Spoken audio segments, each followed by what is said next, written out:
Сонау 15 ғасырда ақ айраттар өздерінің көшпенділерін кеңейту мақсатында қазақ хандығының аумағына ене бастады. Олардың басты мақсаты егіншілік оазистерін барлығымен жаулап алу, сөйлеу, сондай ақ жергілікті сауда жолдарын бақылауға алу. Қазақтар мен айраттар арасындағы қақтығыстар ұзақ жылдар бойы жалғасып, Тауе Келқан Ратқа бірқатар ірі жеңілістер әкеліп, олардың бірнеше руын өз билігіне бағындырғанға дейін жалғасты. Жағдай Севантен ғасырда түбегейлі өзгерді. Осы уақытқа дейін ішкі істер қазақ хандығын едәуір әлсіретті. Айраттар өз мемлекетін, Жоңғар хандығын құрды.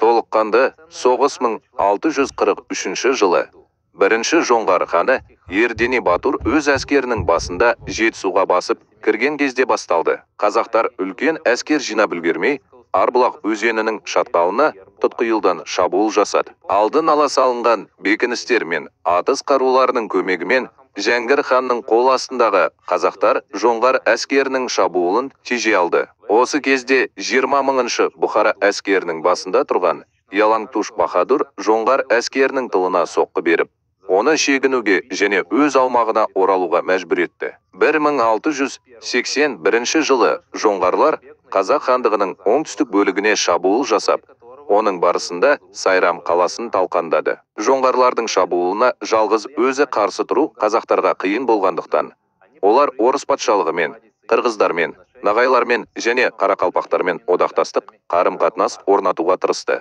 Олар ешқашан нақты әскери көмек алған емес. Соғыстың алғашқы кезеңінде қазақтардың жоңғарларға сәтті қарсы тұруына Жоңғар әскерінің негізгі бөлігінің Цин империясына қарсы шайқастарда қолданылуы ықпал етті. Жағдай 1722 жылы империяның билеушісі Цин Кәнси қайтыс болған кезде өзгерді. Оның мұрагері жоңғарлармен соғысты жалғастыруға асықпады.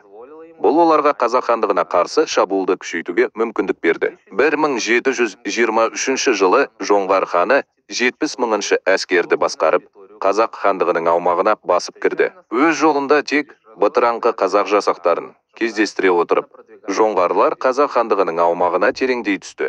1723 жылдың аяғында олар Жетісудың кең аумақтарын бақылауға алды. Сонымен қатар Ташкент пен Түркістан қалаларын басып алды. 1724 жылы олар Самарқандқа, Жоңғар хандығына вассалдық тәуелділіктен джентльменнен түседі. Жоңғарлар бақылаудағы территорияларын кеңейтуді жалғастырып, 1725 жылы қарқалпақтарды талқандауға қол жеткізді. Қазіргі жағдайда қазақ жүздері жоңғар қауіпімен күресу үшін бірігуге шешім қабылдады. 1726 жылы Ордабасы аймағында қазақ рулары мен тайпаларының жиналысы ұйымдастырылды.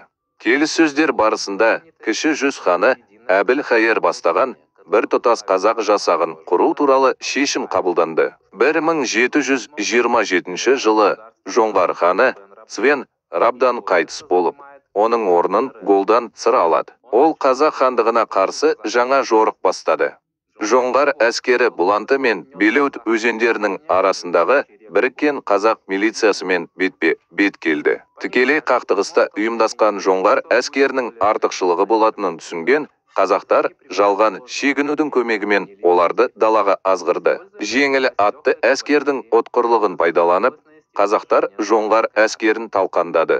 1729 жылы жоңғарлар қазақ хандығын жаулап алуға тағы бір әрекет жасайды. Анракай тауының етегінде оларды қазақтың біріккен әскері қарсы алды. Бұл жолы сәттілік тағы да қазақтардың жағында болып, жоңғарлар өз территориясына шегінуге мәжбүр болды. Жеңістен кейін бірден дерлік Анракай тауының етегінде қазақ хандары арасында елеулі келіспеушіліктер басталып, біріккен қазақ жасақтары аяқталды.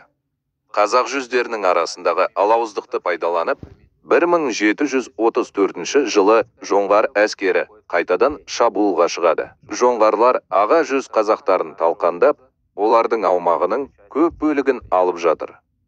Сол жылы Абылай орта жүздің жаңа ханы болады. 1730 жылы жоңғарлар орта жүзді қалпына келтіруге әрекет жасайды. Бірақ Бұлай ханның әскерінен жеңіледі. 1742 жылы жоңғарлар тағы да орта жүзді қалпына келтіруге әрекет жасайды. Есіл өзеніндегі шайқаста олар қазақ әскерін жеңіп, Абылай ханды тұтқынға алады. Жеңіске жеткеніне қарамастан, қазақтардың қиян-кескі қарсылығынан, сондай-ақ Цин империясымен соғысу үшін әскерлер қажет болғандықтан, жоңғарлар ешқашан орта жүзді жаулап ала алмады. Абылай ханның өзі 1743 жылдың көктемінде Ресей елшісінің делдалдығымен жоңғар тұтқынынан босатылды. 1745 жылы Алтын Сирен ханы қайтыс болып, жоңғар хандығында билік үшін күрестен туындаған азаматтық соғыс басталды.